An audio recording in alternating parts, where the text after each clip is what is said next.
Hello, Braves country. It's Coach Ken Anderson coming for Hardcore Braves. I got my man Andrew Davison on here. We just finished a 3-3 road trip. How you doing tonight? I'm doing well. It's almost the weekend, but could have watched some better baseball over the last few days, but it's a long season and hopefully we have some reinforcements coming very soon. I could just remind you that you could be a Tigers or a Phillies fan. They both blew 6-run leads today, so We keep could. everything in the context. So I know we expect a lot out of the Braves, but they did go 3-3 on a road trip. Miserable losing to our rival though. All right, so here come the Nationals. Totally different team than the two teams we just played. Two teams we just played, pitch well, don't hit well. Here come the Nationals. Guess what they do? They hit it. They hit it, and they hit it with a lot of power all the way up and down their lineup. We'll get into that, but we always try to start off by looking at the pitching matchups. So let's get into that. I joked with Andrew before we got on here. We're getting their big four, and they're getting our fours.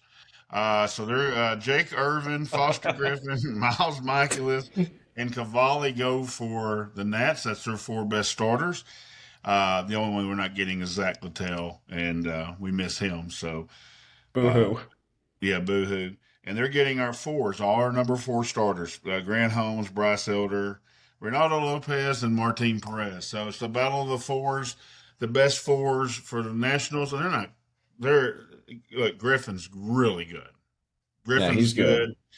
Jake Irvin owns us, so why would he not come off the IL to pitch against us? He probably said, "I don't really feel good. We got the Braves coming up. Okay, I'm good, boss. Let's go."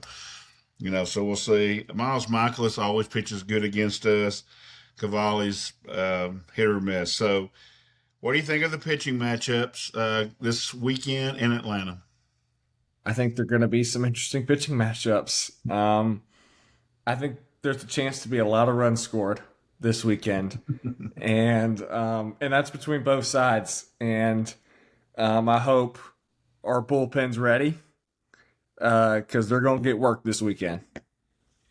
I hope they get work this weekend. I tell you, the way our offense has hit this road trip, it was not good. And if they don't hit this series, they could lose 3 out of 4 easily. This team can absolute rate. Yes. And but the good thing going for us is our bullpen is excellent, and their bullpen sucks. I don't ever try to say stuff like it on the podcast, but they're terrible. They would be in the playoffs easily in second place if their bullpen could hold leads. They blew 3 in a row to the Phillies. They have blown 4 this year where they led going into the ninth. So it's the biggest thing is get into their bullpen, Andrew. That's really the key as far as we're facing this team. Yeah, our offense has got to be ready to go and work the counts in their favor. I'm not saying take strikes. Work the counts in their favor to get their starters pitch counts up to get into that bullpen. Because if you get into that bullpen by the fifth inning and we're up a couple runs or we're maybe down a run, I like our chances coming back or winning that game even more. I do too. They do have a couple of guys in the bullpen that are decent, but they're overall it's not a good bullpen. So we'll get to the what our pitchers have to do. Their lineup is excellent. They probably have one of the top. Maybe he's probably a top 5 player now, but definitely a top 10 player. He is carrying them 900 WAR. I mean 900 WAR. I wish it was 900 WAR. I'd go get a piece of him. 900 OPS. James Wood is the man. He's really hard to get out. He's a tremendous player. Is he broke into maybe one of the top 10 players in the game? Yes, Yeah, he really that's has. it. Yeah, he's excellent. They got a couple other guys that are really having big years. C.J. Abrams, they're in a conundrum with Abrams. They were just hell bent on getting rid of him probably this year at the trade deadline. Well, guess what showed up? C.J. Abrams and over 800 OPS. I think C.J. Abrams is closer to signing an extension to getting traded. What do you think? Oh, I totally agree, and I think he's certainly found maybe a little bit of a home in Washington now. It's just going to depend on how they view his defensive metrics going forward. Will he be a center fielder? Will he be his second baseman, or do they view him at shortstop? It's their decision, but I think CJ may have found a home in Washington. Yeah, both of those have over 900 WAR. To give you I mean OPS. I don't want to keep saying WAR over OPS. To give you an example, our leading OPS guy is Matt Olson. And they're not saying they're better than Matt Olson, but they're sure that gun pretty good. The other guy that's having a tremendous year quietly is Luis Garcia. He's got an Yeah. 860 WAR. Now they had a really good hitting third baseman in Curtis Mead. They traded him, and then bad for Curtis, he got a broke hand. But they've got a lot of guys in their lineup. Keibert Ruiz is finally starting to look like a catcher that may stick at 746 OPS. The young kid Ford has just come up. He's off to a good start. Tena, for some reason, Tena has a 710 OPS, except against the Braves. We'll have over 1,000 OPS. I don't know why Jose Tena thinks that Braves are the weakest pitching staff. Overall, in their lineup, Dylan Cruz's OPS Andrews up to 706. So he's been hitting the Wow. ball lately. So we like Dayton Lyle. We think he's got one of the most beautiful swings in baseball.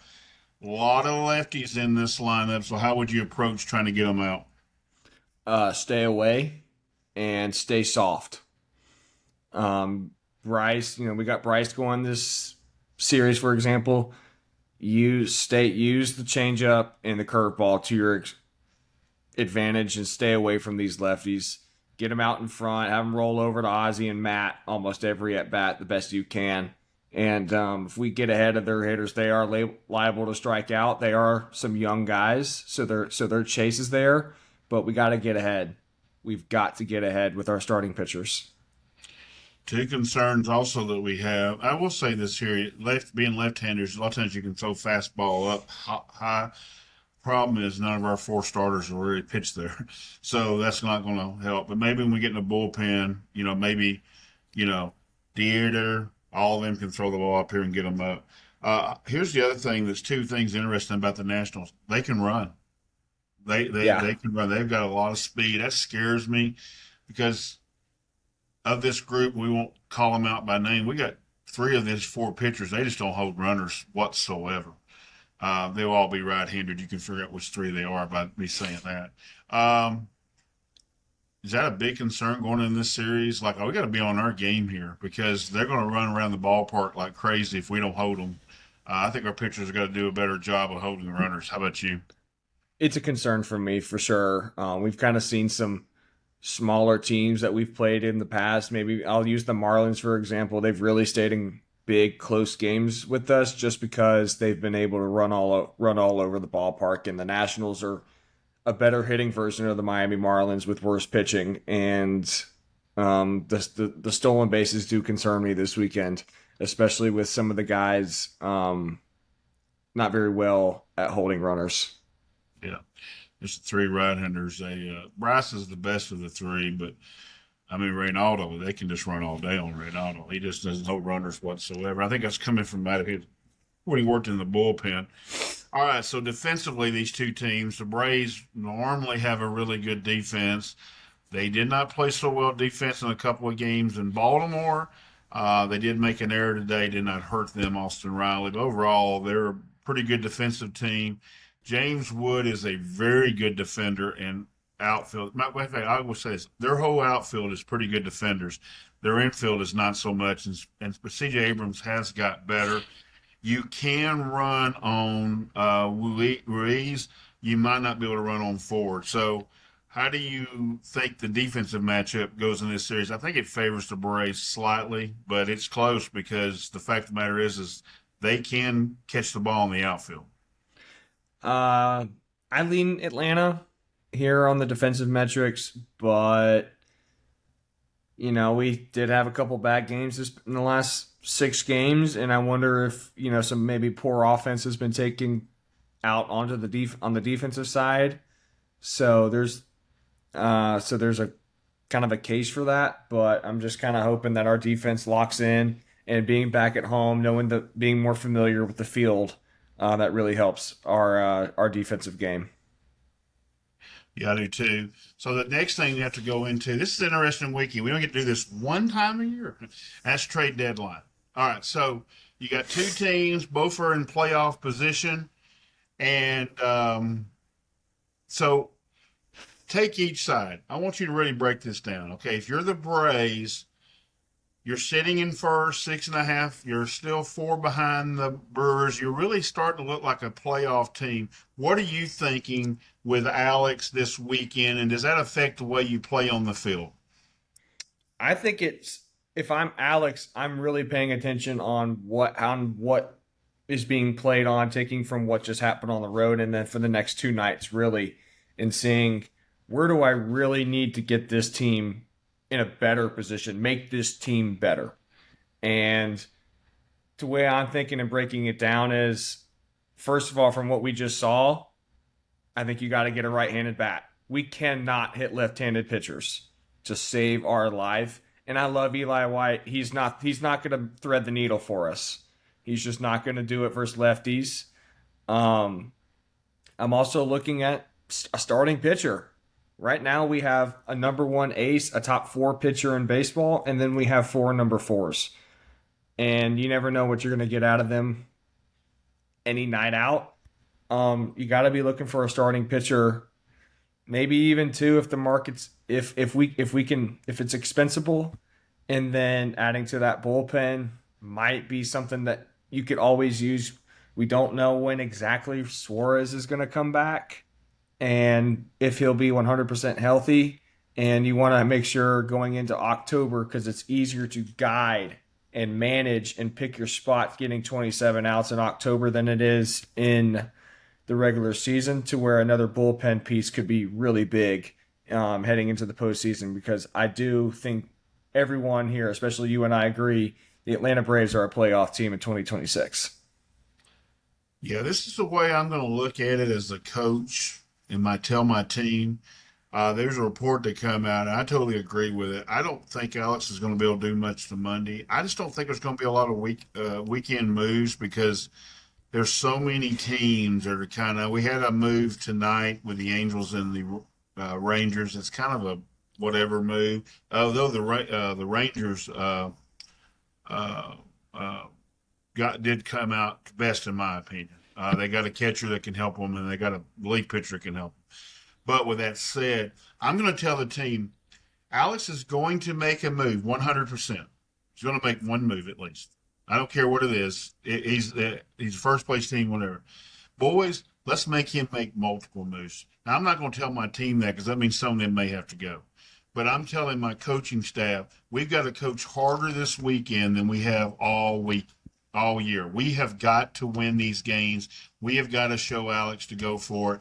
We're one move. And everybody else is going to say, well, if we play well, he won't do no moves. It's the exact opposite. Been around these clubs for a long time, a lot of years. When teams play well, so like the Phillies right now are not playing well. If they have a bad weekend in Baltimore, I don't care how much Dombrowski wants to do a move. See, that's what Bryce Harper's feeling right now. Dave Dombrowski's maybe just say, we're not doing anything. And because the owner's got to sign off on everything anyhow. So the money has to sign off on it.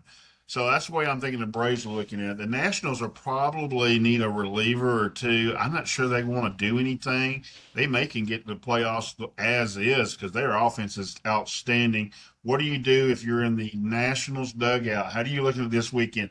I think you're trying to win to try to get them to go get a reliever, and I think they'll be pumped up this weekend.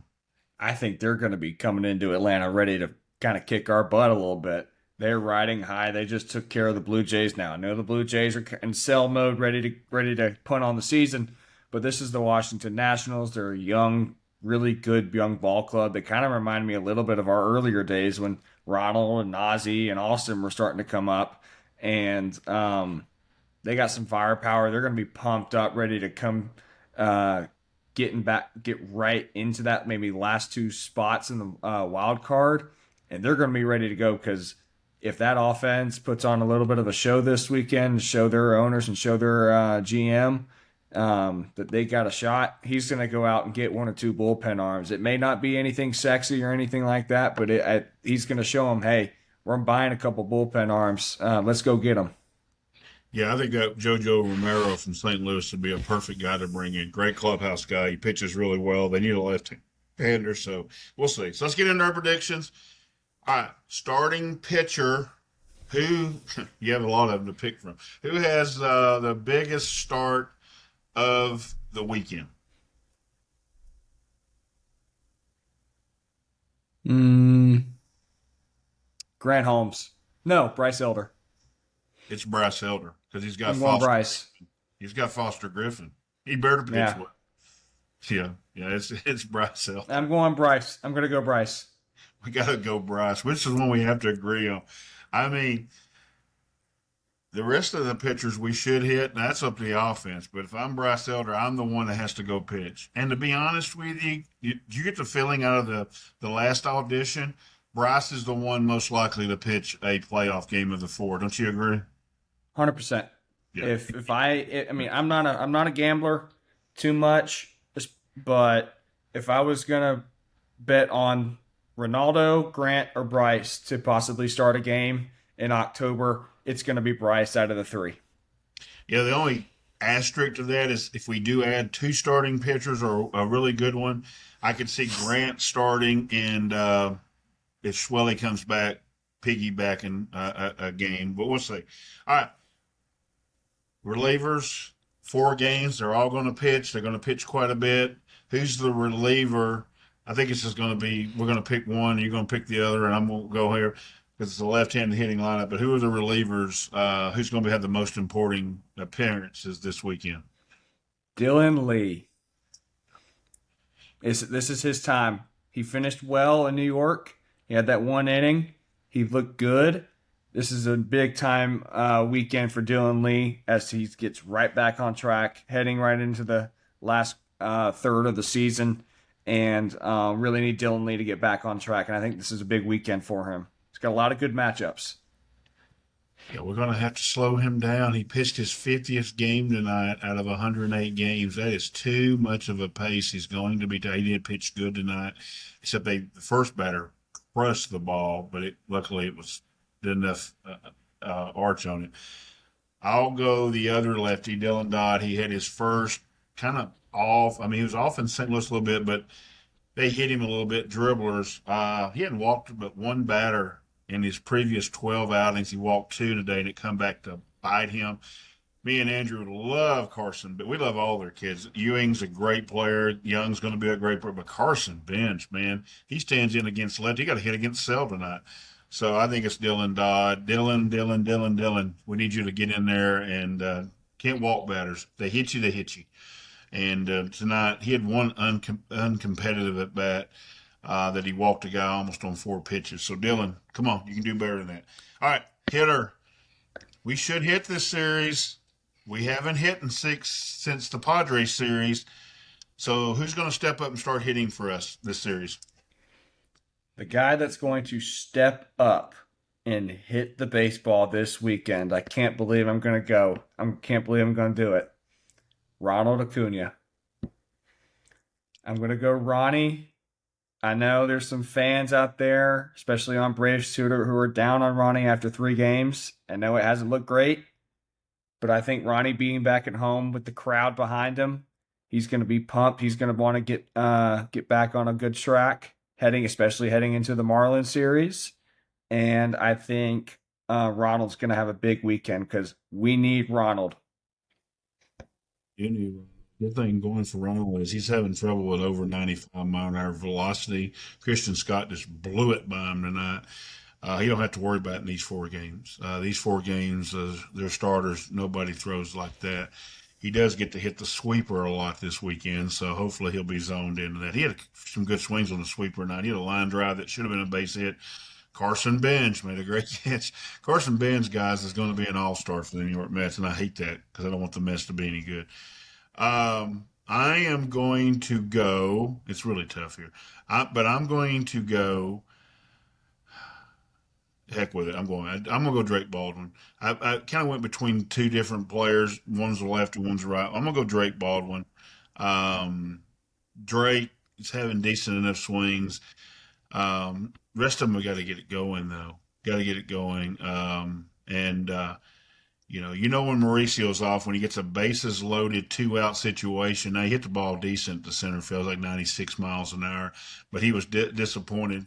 That's how you know when Mauricio gets off and he don't even get a hit with runners on. So with that said, it's a 4-game set. How's it going to come out? Oh man, I think we're gonna take 3 or 4. We're gonna do it. We're gonna flex our muscles a little bit, and we're going to prove to Alex Anthopoulos that it's time to go all in and go win. I think we're going to split. I like to take 3 out of 4, but I'm going to take a split. I just don't like the pitching matchups. If we were hitting the ball, even if we're hitting the ball, for some reason, they've got 3 guys going first 3 games. I do like the fact of the bullpen that we may catch a game. So if we win 3 out of 4, my prediction is somebody's going to have a ninth inning big hit for the Braves, a walk off. That's how we're going to win 3 out of 4. All right, got to get out of here. Final thought tonight as we go into this last weekend before the trade deadline. Final thought is, boys, this is your time. You're 6.5 games up. The Phillies are struggling. This is your time to really put your foot on their necks and take really good approaches with other divisional opponents, especially at home. There's going to be a lot of big crowds as families are going to want to go to the ballpark before school starts down here. This is your time to shine and prove to Alex that this team can win a world championship and to go heavy at the deadline. Final thought is this: it's alumni weekend, so he's right. There's going to be a lot of big crowds. Andrew Jones bobblehead. Y'all make sure 14,999 of y'all get there early enough to get a bobblehead, and that way my sweet adopted daughter, I always call her that. Her and my daughter were best friends and met when they were in first grade. She's going to the game and she's getting my bobblehead because I can't go to the game tomorrow night with my other daughter starting her radiation treatment. So get to the ballpark, but all weekend they got festivities, they got parades, there'll be autographs every day. This is the weekend to go to the stadium. Every game should be sold out. Get the autographs. Everybody's going to be there, and I think Andrew's going to try to do as many as he can. So he's going to try to be at the ballpark all 4 games. He normally goes to games anyhow. Everybody can see him sitting down there. So get there. It should be warm this weekend, so pack accordingly. All right, we're getting out of here, Braves country. Hopefully, when we see you again, we'll have a trade. If not, it'll be the most disappointing trade deadline we've had in Braves history. I'll just say that. So, Alex, I think you will come through and make a trade. We pray. We hope. All right, we're getting out of here. We love you, Braves country, and as always, peace. You know what, boys? You guys are going to be world champions for the rest of your life.